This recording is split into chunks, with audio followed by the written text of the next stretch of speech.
Dr. Jack Kruse, welcome. It's an honor. Thank you so much for being here. Thank you for having me. Well, I have known of your work for well over a decade now, and you have opened my eyes to a lot of things. And so it's truly an honor to get to talk to you today. And I think you are an expert on so many topics that are really, really important to us as moms in understanding, especially for the sake of our kids. And I know there's 1,000 directions we could go that you could speak on so intelligently, but I would love today to start off broad with the category of light, and specifically learning about the term junk light and all the types of light we're exposed to now that we didn't used to be, and how those are impacting our health. Well, I mean, we can go a couple of ways with this. Off camera, we were just talking about light is really a two-sided coin. You have sunlight, which is the light that we're adapted to from evolutionary standpoint.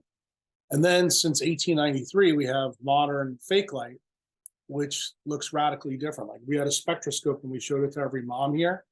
They would look radically different when you looked at it that way. And if you understand light functionally, looking at a spectroscope, that actually changes the dose of the medicine. So light is like a medicine.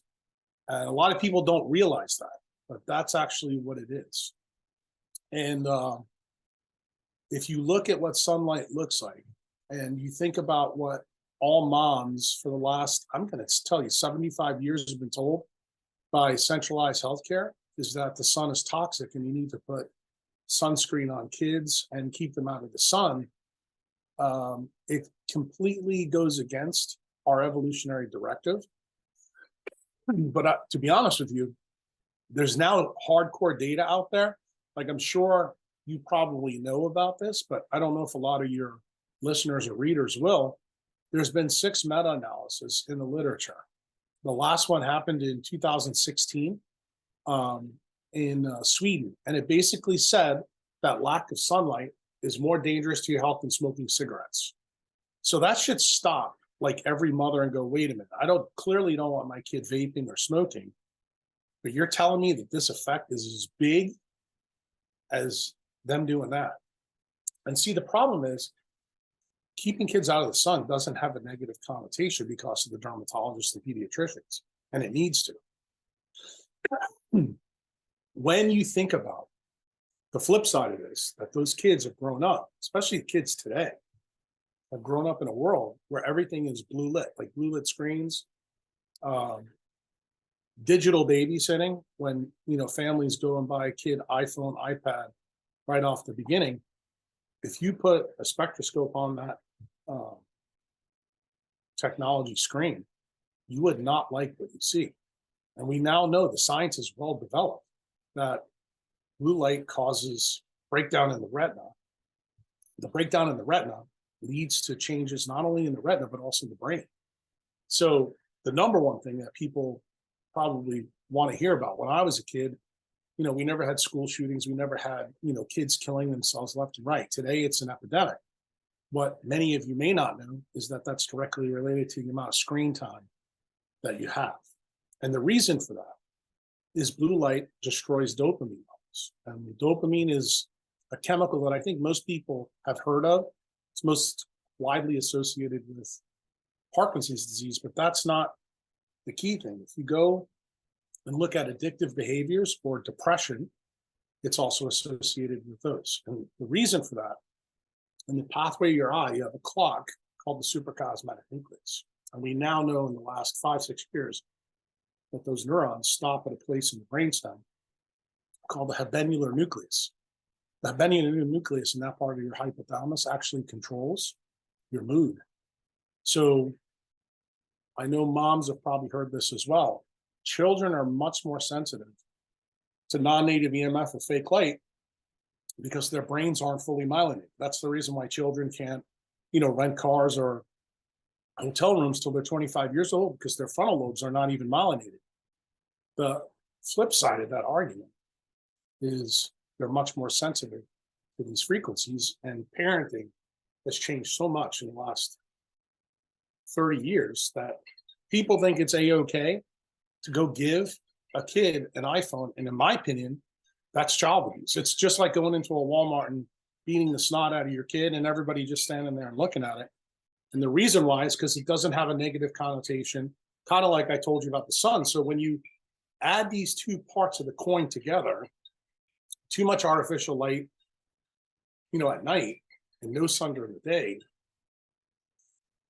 you set these kids up for an absolute train wreck in terms of their health. And we now know children, compared to years past, aren't as healthy as they used to be. I mean, there's a lot of other things that go into this, but is that the underlying theme? It is. Well, that makes sense, especially when you talk about how the blue light can affect sleep in such a drastic way, and how sleep for kids, it's so connected to their circadian rhythm, their hormones, their proper brain development, all of that. And Well, I then, mean, I'm appalled as a neurosurgeon that parents see no problem putting their kids on melatonin instead of, getting off their lazy ass and reading a paper and say blue light destroys melatonin. See, that's part of my frustration, is that it's not like this science isn't well developed. You can go on the internet right now and read, this isn't Jack Kruse's opinion. This is in major medical journals where we know that it destroys melatonin levels. And parents think, well, if I destroy it with the iPad, he'll scream when he's in the restaurant. I want some peace in my life. I'll just give him 6 milligrams of melatonin at night. That decision-making process is so bad because you're setting that kid up for so many problems down the road.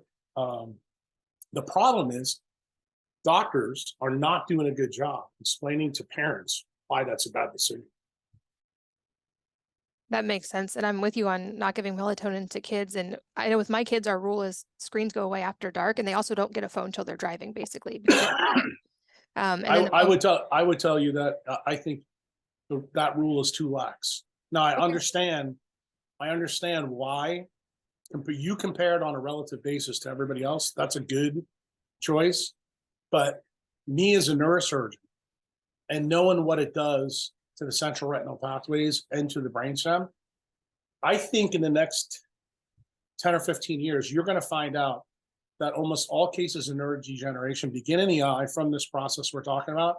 And when these children grow up and they're 30, 40, 50 years old, and you're going to start seeing people who got these diseases when I was a kid at 70, 80 years old, but now it happens in 30 and 40-year-olds, that's when people are going to get the wake up buzz.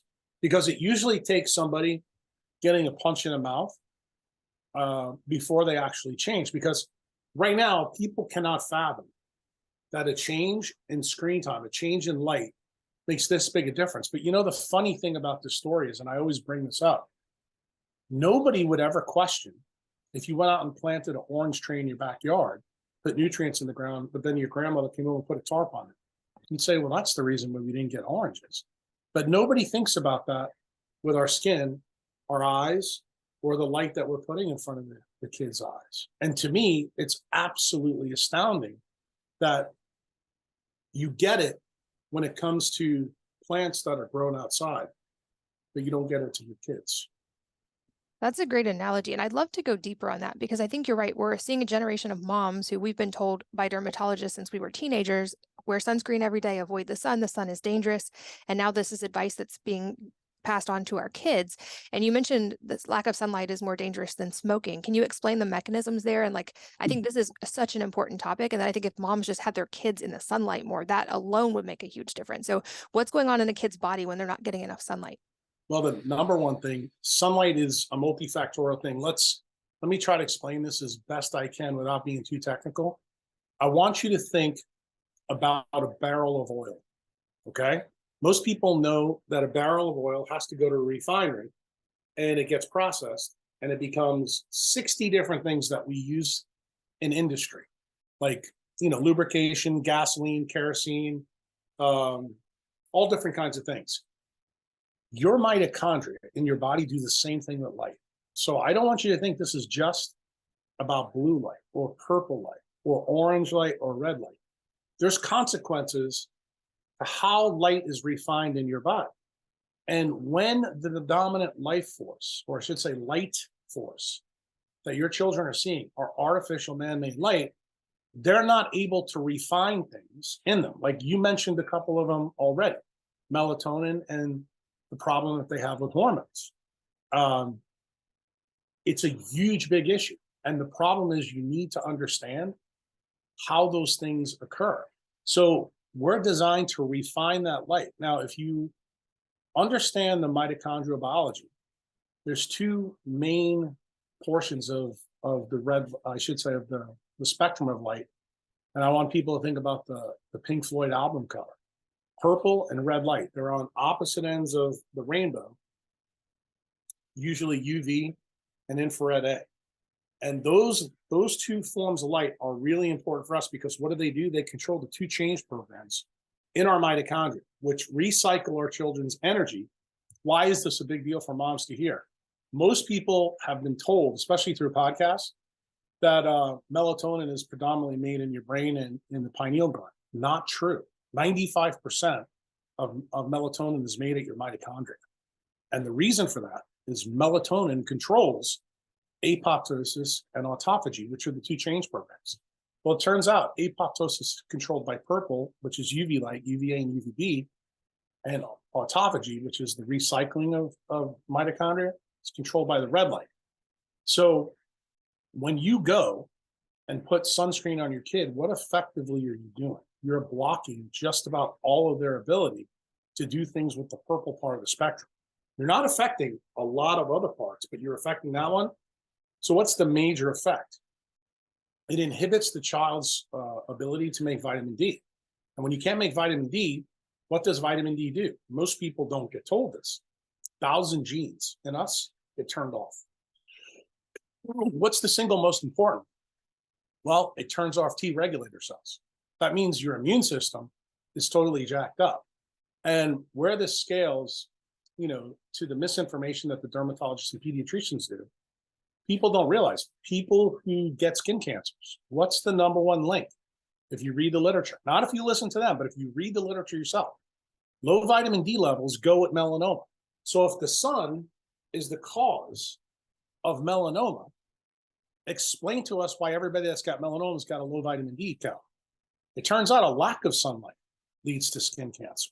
And when you really examine it, you'll find out that too much blue light, not enough red and not enough purple, is the real answer of how that light is refined in our body to wind up with the cancers that, your moms are trying to protect their children from. So I would tell everybody, whether it's sunglasses, clothing, sunscreen, do what wild animals do. When you've had enough sun, go under a tree, go under an umbrella. There's no animal that comes out of its mother with sunscreen, sunglasses or clothes. And as simple as that sounds, people are stunned by it, but it's the truth. And the thing is, you don't realize the consequences of poor thinking can actually make your kids sicker. Like you think you're doing the right thing by listening to the dermatologists and pediatricians. The papers that are out for the last 20 years totally disagree with that. The problem is sunscreen, for example. It's a $7 billion business. They're not going to tell you the difference because that $7 billion goes away. So you have to be an informed consumer to know that the stuff I'm sharing with you today is something you want to do. And I'm also not saying that your kids need to go out and get French fried in the sun. You have to do it smartly. You have to learn how to build their solar callus up. There is a path to do that. I'm not sure that's something we want to get into here, but that's something you can look at on my Patreon site. But I can promise you that God or evolution, whoever you believe in, put a pathway in you to actually put natural sunscreen in your skin. You just need to know how to develop it. And I like to give ladies the example. It's kind of like when you go in to Louis Vuitton with your husband and say, look, I really like these shoes, but I try them on and they hurt your feet. And your husband says, buy them anyway. You can wear them 5 times, you break them in. That's actually effectively what a solar callus is. You have to learn how to break your skin in to use it properly so that the child can go out in the sun without fear that they're going to, cause some problems for them. That program is in just about every mammal on this planet. Why? Every mammal but us doesn't wear sunscreen, doesn't have clothes, doesn't wear sunglasses. And I think some moms are going to be stunned by this because the moms are making the big example. When I see a mom and she's got sunglasses on, I know by definition her child is being abused. The reason why? So when you put sunglasses on your eyes, do you know what it does? It decreases the melanin production in your skin.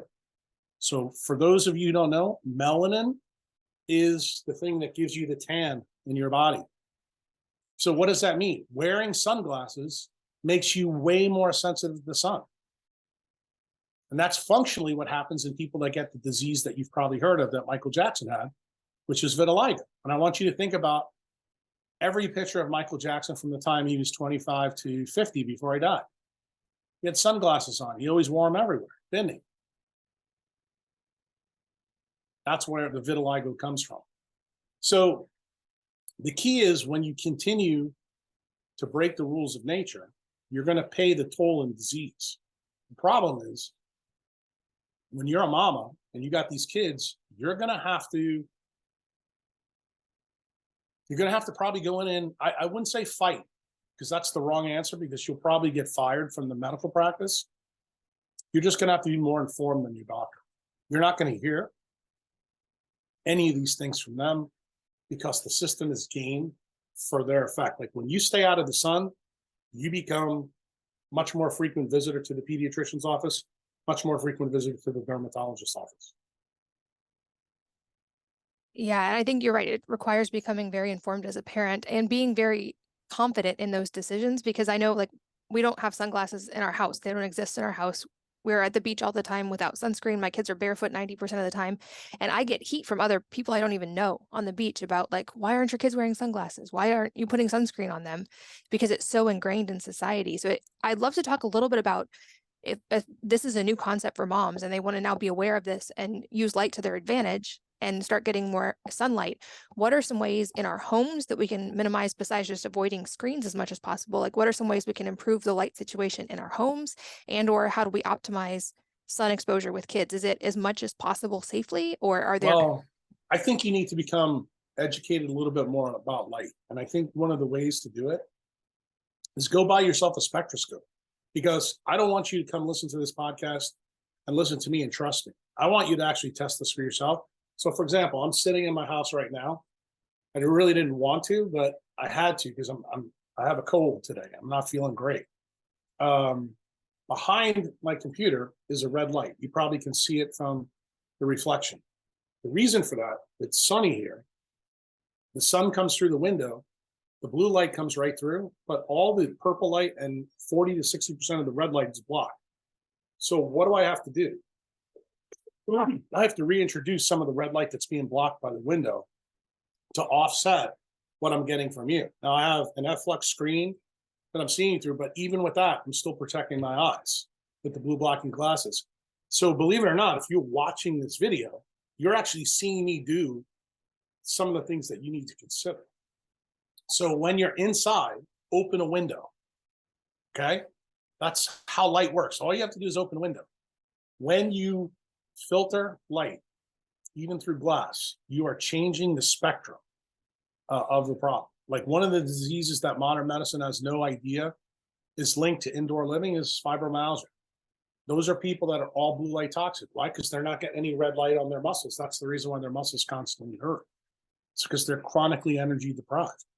So if your kids are inside, you want to do the same thing. Let them do their homework outside. Let them do as much as possible outside. I think one of the big problems with kids is video games. I would absolutely eliminate them. I know it's going to cause a huge problem, in a lot of people's houses. But if you knew how bad they really were, this is almost akin to letting your kid, start his own drug business and selling this. That's effectively what they're doing. They're creating all these little addicted kids from the blue light toxicity. Inside, open the window, introduce red light into the inside environment. I think those are probably the simple, easy things that you can do. And then obviously avoiding having screens on, especially after dark. Are there types of lighting for in the home that are better alternatives than others? I know everything seems to be switching to like LED. Really, like I don't use any light in my house. I would tell you what I have, and I'm talking about during the day. I have the red light on now, but on my kitchen here, I have a UVA light and 2 red lights above me, but they're hardly ever on. In the house, I have circadian lighting. These are set for 9 a.m. light, but I don't like them either. I always want regular light. So at nighttime, what do I use? I use candles and I use fire. I have a real fireplace and I have candles all throughout the house. When I tell you that I'm a Nazi about light, especially at night, it's absolutely true. And this time of the year, it's really hard because it's Christmas time. So everybody's got their Christmas lights on. Almost everything in my house is red lit. You know, I don't use white bulbs for anything. In terms of the light, if you can get your hands on incandescent, the government is trying to take those away, try to buy a whole bunch and save them. LED lights, halogen lights, any modern light is absolutely toxic for your kid. And again, that's all solved as well by being just outside, to your point, as much as possible. When you need the light though, get them to use headlights. They have headlights that are red lit. Get the kids to do that. The kids are much more amenable to that than parents are because they think it's kind of cool. But most of my members, they use red lights inside. And they'll put the headbands on that you can buy from, Home Depot. Okay, good to know. And then another recommendation I've mentioned hundreds of times in the last 10 years on this podcast is that importance of morning sunlight. And I know you're making the point that being outdoors as much as possible is really important, but it seems like data does look at getting light as soon as possible outdoors, not through a window after waking up, is important for that circadian signaling. And at least in my kids, I seem to notice a pattern of them sleeping better when we're really consistent with that morning light and bright midday light. But what's your take on that? Are there specific times of day? Well, there's a couple of reasons for that. The first thing is, as you mentioned, when the first light of the sun comes up, it resets the circadian mechanism in the central retinal pathways. The second thing that happens, most AM light at sunrise is red, doesn't have any UV in it. So red light is really, really powerful for healing. But probably third and the most important thing, it starts all the hormone cascade that normally happens between 6 and 10 a.m. that's supposed to happen. So what does it do? It's kind of like, I like to describe it to parents so they understand it. It's like having a default mechanism on your phone where you know how you can reset the phone? Every time you see the sunrise, you're resetting the default mechanisms in your brain. So that way you can constantly tell time. Now, the other thing that's important is, and I don't think a lot of parents realize this, when the sun sets, sunset for kids is also important. Going to see the sunset, if you really want your kids to perform optimally, especially with their brain, seeing the sunrise and sunset is huge. Most people don't do that. But that gives you the time of how much sunlight you're in. And it turns out the longer light you get, the better you are. People forget it. The equator, you get 12 hours of sun every day. Like at the 28th latitude, we lose about 4 hours this time of the year. If you go down inside the 20s, at the 20th latitude, you only lose 45 minutes. So you can see inside the tropics, you have more light stability. And it turns out light stability for children is a big deal because why? They have a developing brain. So that's the reason why I always tell people that nothing replaces sunlight. There's no artificial light out there. Even if you're using the right colors that are better than the sun, the more sun you get, the better it is. But here's the cool thing about kids. Kids don't need as much sun as their grandmothers or grandfathers do. Older people need more light than kids do because kids are, if you look at their body weight, they're mostly made out of water. 80% of babies when they're born are water by weight. When you get to be my age, you're about 55%. And it turns out the number one chromophore for sunlight in our body is water. So that's a benefit for children because it means sun really helps them. So they don't need as much as you think. And the kids, they'll be perfectly fine. If you let them play outside and build, their life that way, I think the real problem for parents right now is peer pressure from other parents. And I've heard, the story, well, my friend who's 8 years old has got an iPhone and an iPad. Why can't I have it? I don't know how to solve that problem. In my house, it would be pretty simple. I don't really care what anybody else is doing. I own that brain until you're 21 years old because I'm paying your bills. And I think I know a little bit more how to build a brain than most other people.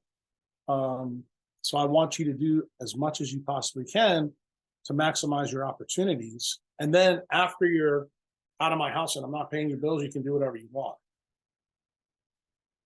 Yeah, and also I think kids are so capable of understanding if we educate them about these things from a young age. Like I find my older ones typically make healthy choices because they've heard this stuff since they could I, talk. you just got me thinking about something, because it's the Christmas season. One of the things that I'd love to see parents do, because not only would this be a journey for your children, but it would be a journey for you. Go out and buy a spectroscope in your house. Because let me tell you something. When you get a spectroscope and you start pointing at all these lights and then you go outside, look at the sun, and you see the difference, like it crystallizes the decision for people. And, then they're going to take it to their grandmother's house, their kid's house. Kids will be interested in that. They'll be very, very interested to see how light changes. Not only that, they'll get to see how the sun changes from sunrise to sunset. That's also, really key for them to understand. And when they get that information, you will be stunned about how kids make better choices, even when the parents won't. That's a great idea, and I will put a link to that in the show notes as well. I think kids are so capable of understanding this, and I think that's a really cool way to let them see it and understand it themselves, and so that they make those choices as they get older instead of us making those choices. You also mentioned earlier the term non-native EMFs, and I know this is another area that you are probably one of the top educated people in the world about, and I would love to talk briefly about non-native EMFs and things like 5G, which you've talked extensively about, and especially in relation to our kids, why we need to be aware of this and what we can do about it. Yeah. Well, non-native EMF, technically, just to define it, is everything outside the visible spectrum. Most people know that terrestrial sunlight from our sun is 250 to 760 nanometer light. Everything else in the electromagnetic spectrum is garbage, which we call non-native EMF. We are not designed to operate within it. So, for example, in the visible spectrum, we just talked about blue light. Blue light subtracted from the rest of terrestrial sunlight technically is non-native EMF. Why? Because you're not designed to get blue without the purple and the red.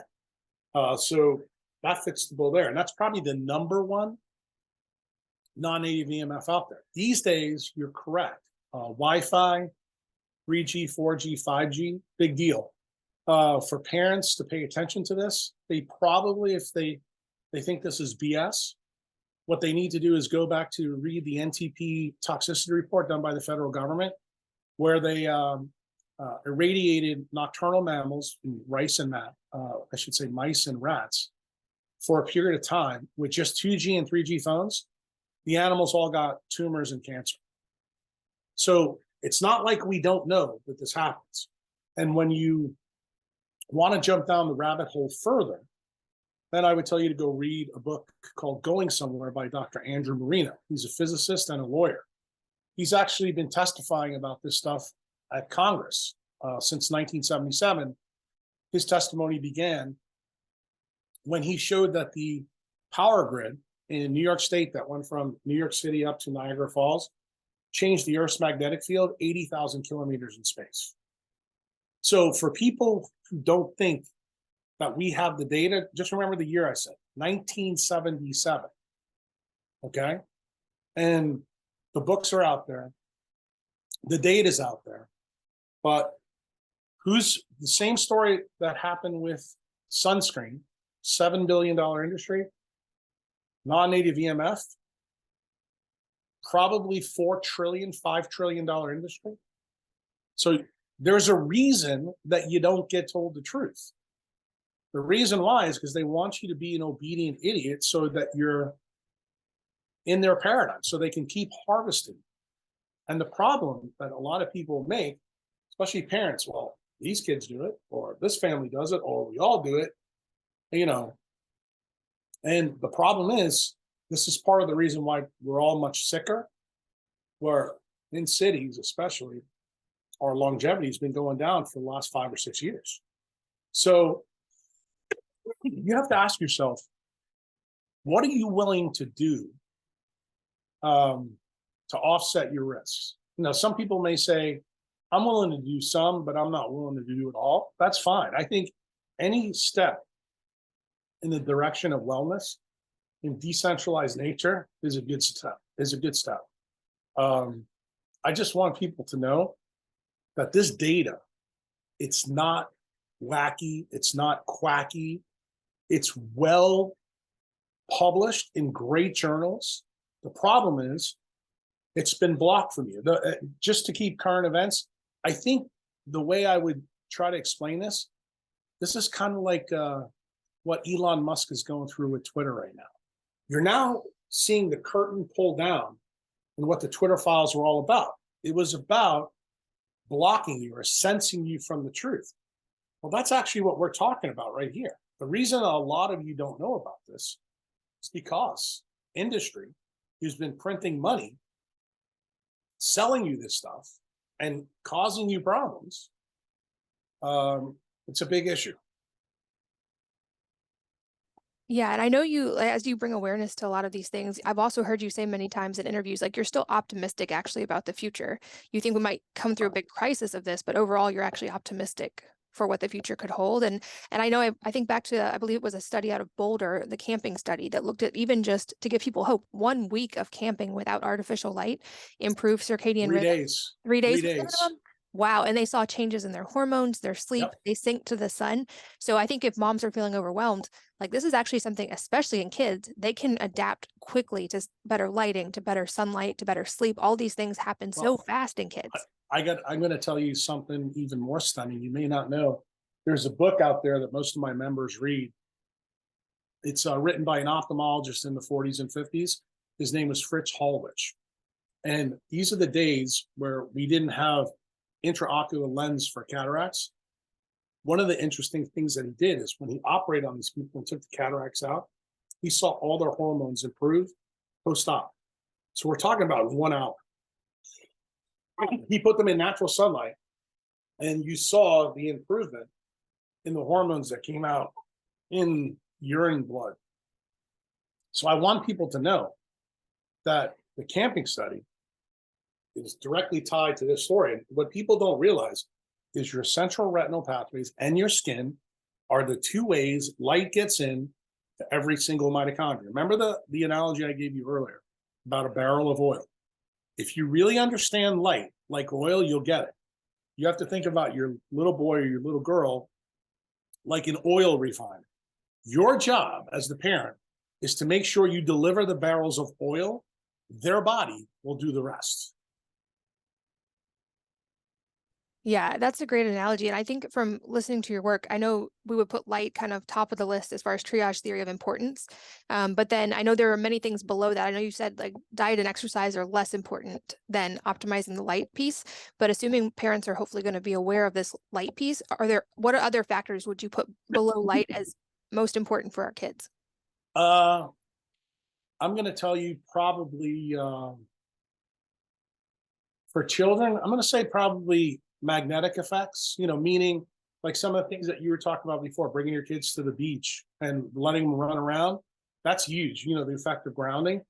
The problem is if you've got, wires buried in your ground, doing that in a city actually could be harming your kids. So that's why I hesitate, to give that advice. You kind of have to have like a body voltage check in your area before you allow your kids to do that. The other thing is, I think water is important too, because one of the things that you need to realize when you have a child that's afflicted with non-native EMF, generally what that does, what's the ultimate cause in the kid? It dehydrates them. And if you remember what I said to you earlier, when a child is born, they're about 80% water by volume.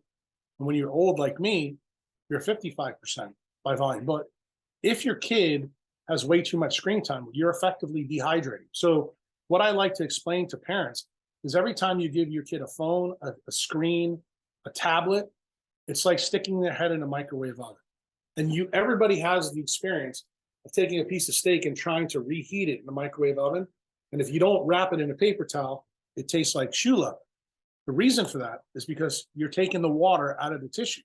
The same thing happens in children. So when you're trying to rehydrate a kid, is there water that's better? Probably yes. I would say high latitude water.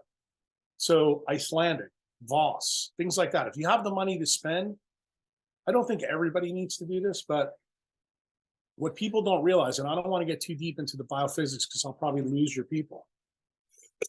There's a big reason for that. Turns out the way we work, the batteries in us, water is a big component with sunlight. We've spent a lot of time talking about the light component, but it turns out that water in our body is the battery. It's a capacitor.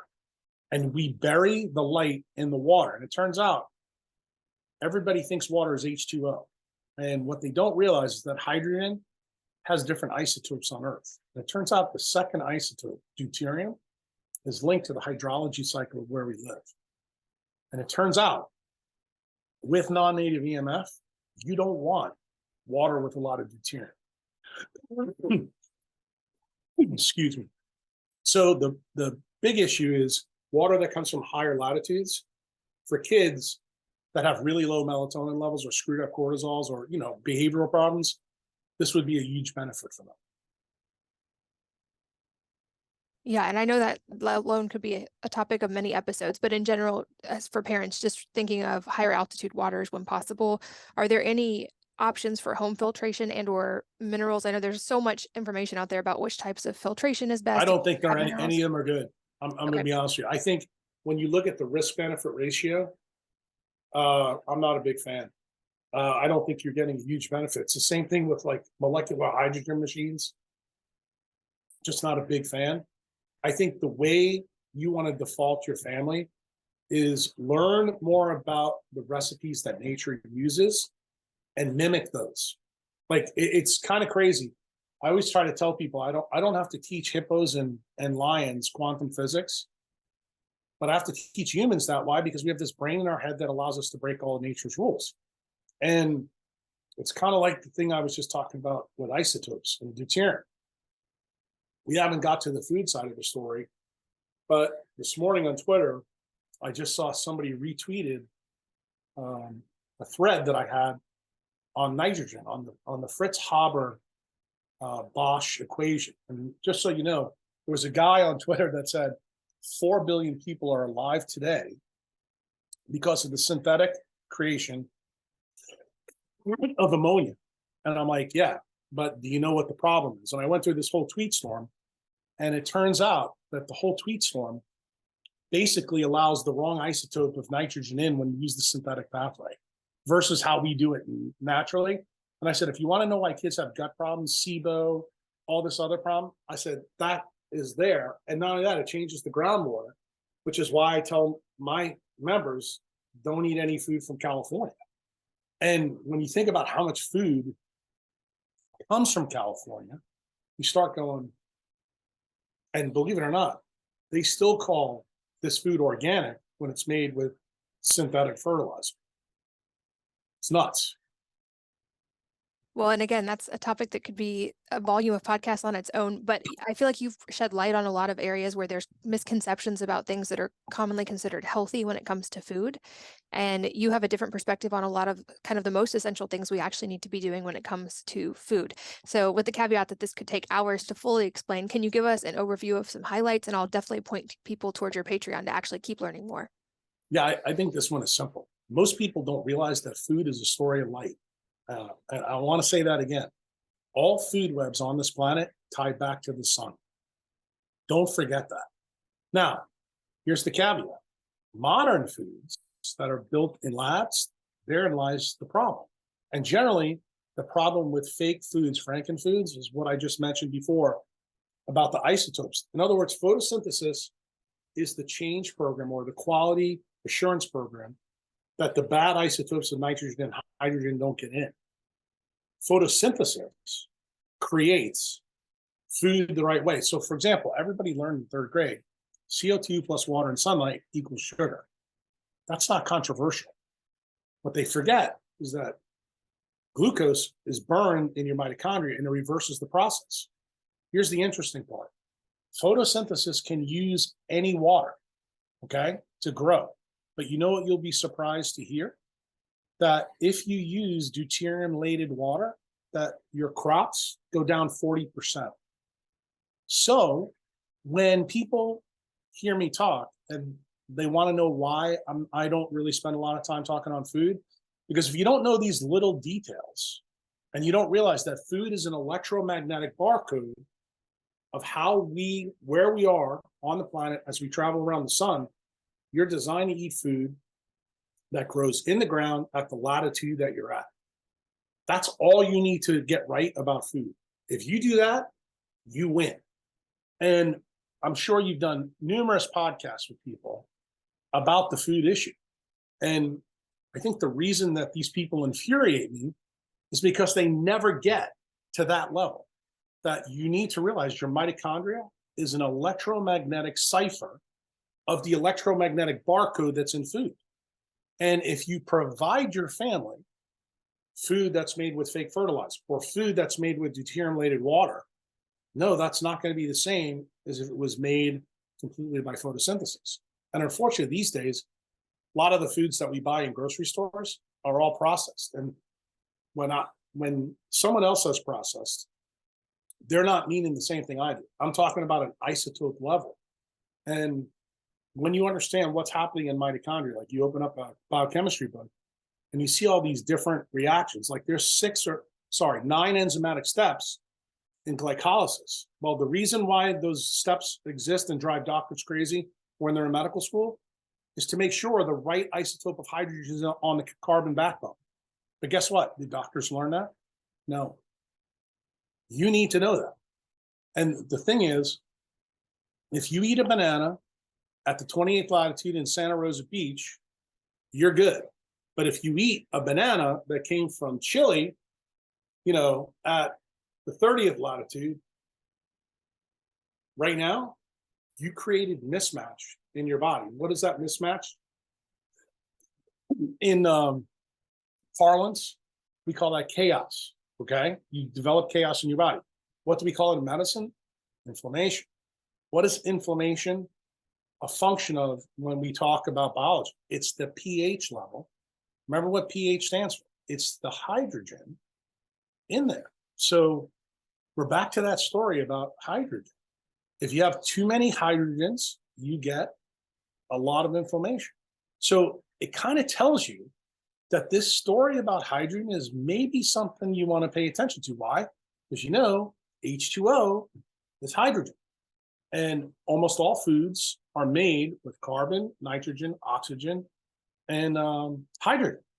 And when you begin to realize that, you go, maybe I need to think about this a little bit differently. And if you really want to jump down the rabbit hole, yeah, you probably find a guy like me and I'll explain it to you. But I'm going to be honest with you. Food is a really easy thing to get right. If you just eat a circadian diet seasonally, you can't screw it up. Just don't eat fake food.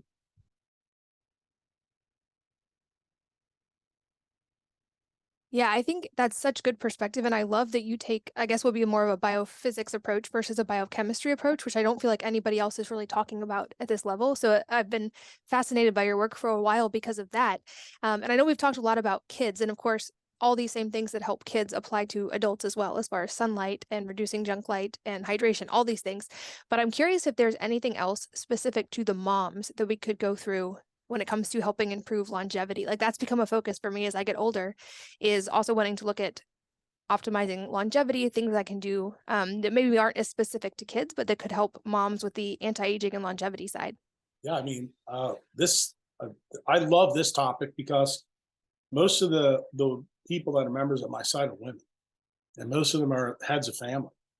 And I tend to focus more on women than men, which makes me a little bit unusual in the space because most people in the anti-aging space are focusing more on men. But the reason for that is mitochondrial DNA is only inherited through mom. So you can learn a lot about mom and grandma and your maternal side if you go through it. And the reason I like parents to learn about this is, especially if you're a new mom, say you just had a baby, I would tell every single mother, you want to learn about you, do a vitamin D level of your infant. Why? Because where does that baby get all of its vitamin D from? You. The baby is stealing it from you. And so, for example, if you have a baby and you wind up getting, say, postpartum depression, I guarantee you your vitamin D level is going to be below 30 because the baby got everything it needs and you don't have anything left. The reason why this is important, remember that everything that that child is, most of it is coming from you. You get some stuff from your dad, but it's really about you.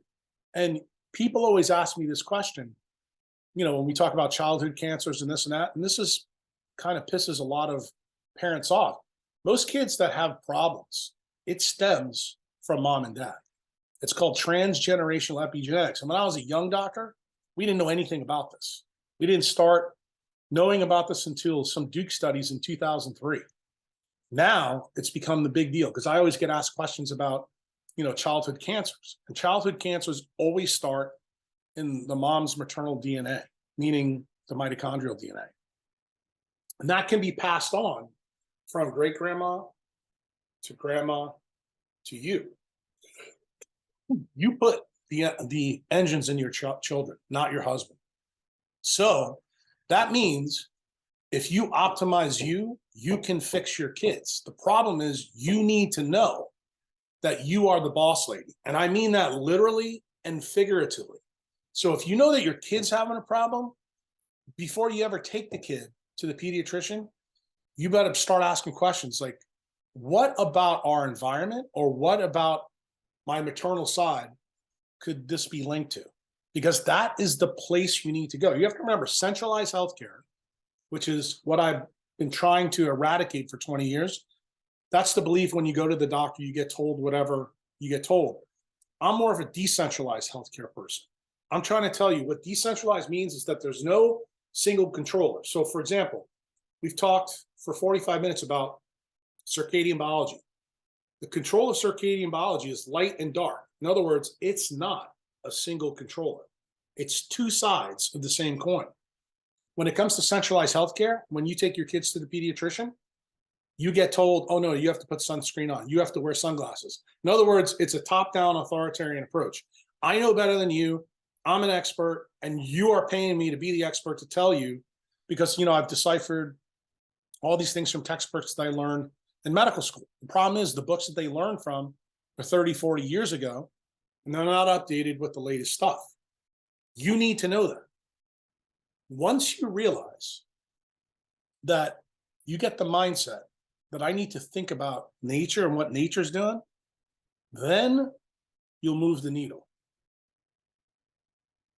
Yeah, I think that alone is such a paradigm shift. And I love that you keep bringing it back to that because it's like we keep looking for these complicated answers when the answers have always been in front of us through nature. And also you mentioned vitamin D, and I would love to briefly touch on vitamin D because I think that might drive a lot of people to just start wanting to supplement lots of vitamin D to try to fix these problems. And I know you have wisdom around that. So I'd love to touch on vitamin D and omega-3s, which is another topic I've learned a lot from you about. Yeah, I would tell you, let's give the disclaimer. Because I think when a lot of people listen to my podcast or they read stuff or they follow me on social media, you hear that I don't like to talk about food and I'm not really big into talking about exercise. It's not really true. I want people to understand light is by far the most important. When it comes to supplements, same reason. I told you before, supplements are basically fake Franken foods that you're adding to the mix. But here's the real caveat. If your body makes it endogenously, you should never take it exogenous. Why? It has to do with something called predator and prey. Remember I just told you the story about decentralized light and dark? So let me give you an example, one that we used earlier today.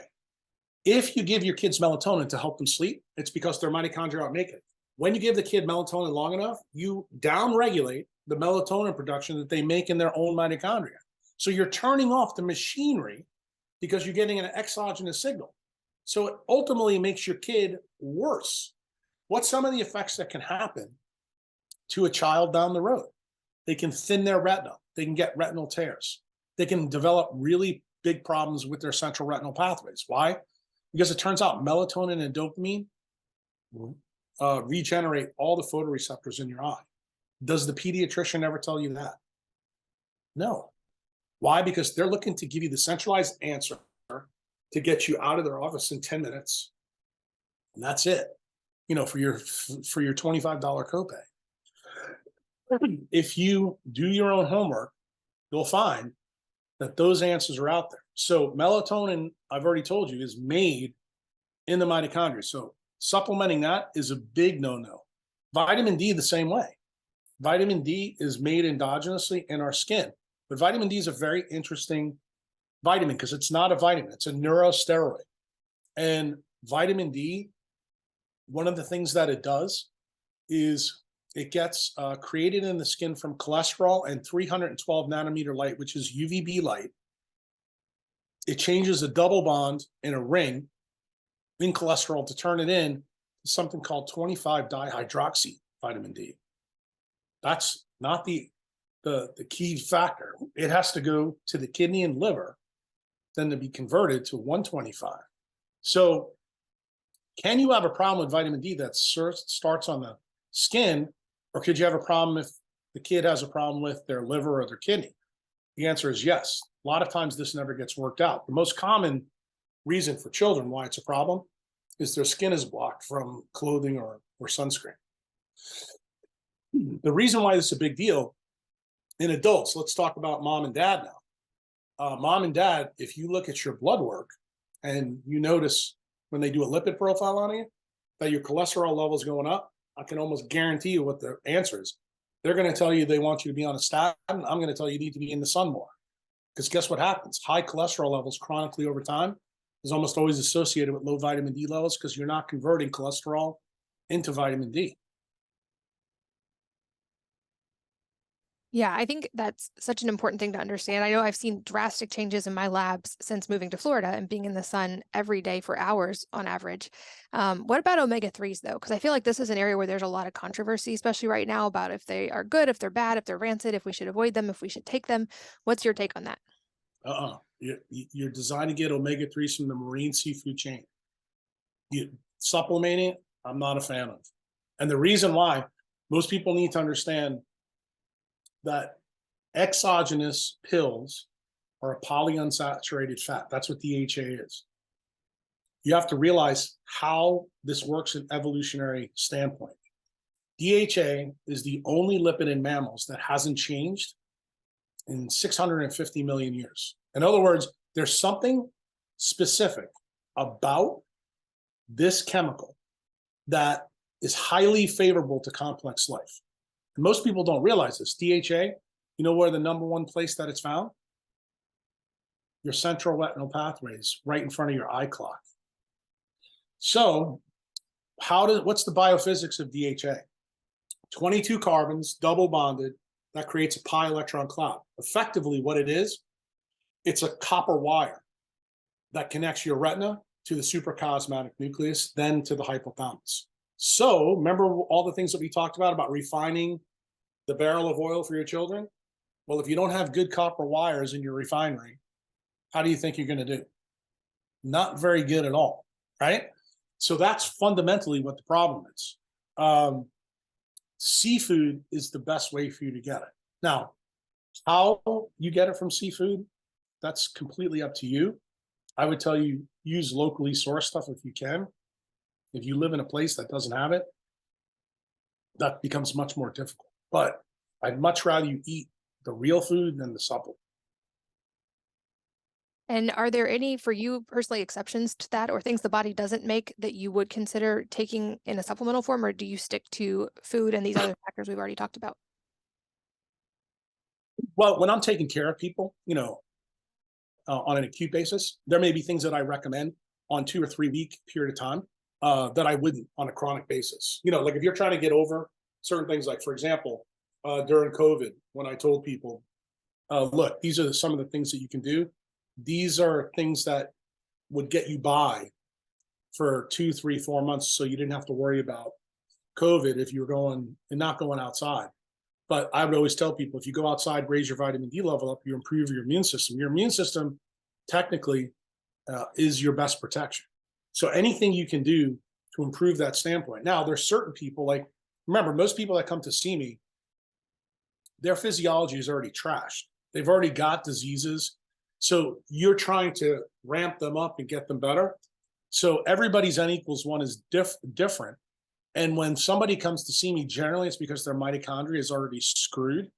So the things that I'm always going to recommend, the base is going to be a lot of the things that you and I talked about already. I'm going to teach them how to use purple and red light to re-innovate their bad mitochondria. But I may add certain things in if it shows that that problem exists. I would say maybe 50% of the time that's actually the case. But most people, once you get them through their acute issue, you don't need to have any supplements. Yeah, I think that's great to know. And like I said, there's so much we didn't even get a chance to step into at all today in this episode. I hope that maybe we'll get a chance to do another episode in the future. But before we wrap up today, I would love to know, do you have any recommended reading for people on any of these topics that you would point them toward? I'll, of course, link to your site, your Patreon, and so people can find you and learn more directly from you. But any recommended reading or books that you recommend? Yeah, I can give you a list, but if you go to my website, there's a thread in there about all the books that I recommend. So you could pull that up. But probably for the biophysics book, a couple of the ones I've already recommended. Going Somewhere by Andrew Marino is great for the non-native EMF portion of it. When you want to learn more about sunlight, simple book is by John Ott, Health and Light. You can find that usually in Goodwill. It's so old, but it's easy to find. If you want some really cool books on mitochondria, read any book that Nick Lane has written. He's a PhD from Surrey, England. My favorite one that he wrote was Power, Sex, and Suicide. And Jim L. Khalili and John Joy McFadden, I think their book's named The Vital Edge.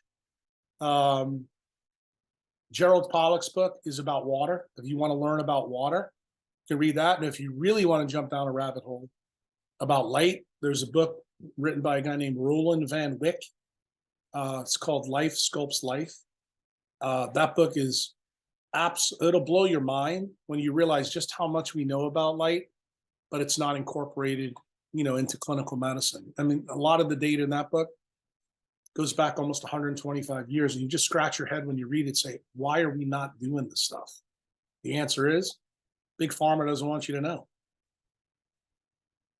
Well, I'm so glad we got to go deep on light today. I think this is not talked about enough, especially for moms. And you explained so well how this is probably the top thing we actually need to be thinking about with our kids before we're stressing about their diets or their exercise, and how it's going to help all those other pieces fall into place so much more easily for sleep. So I will, like I said, mention and link to a bunch of other resources that you have available so people can keep learning from you.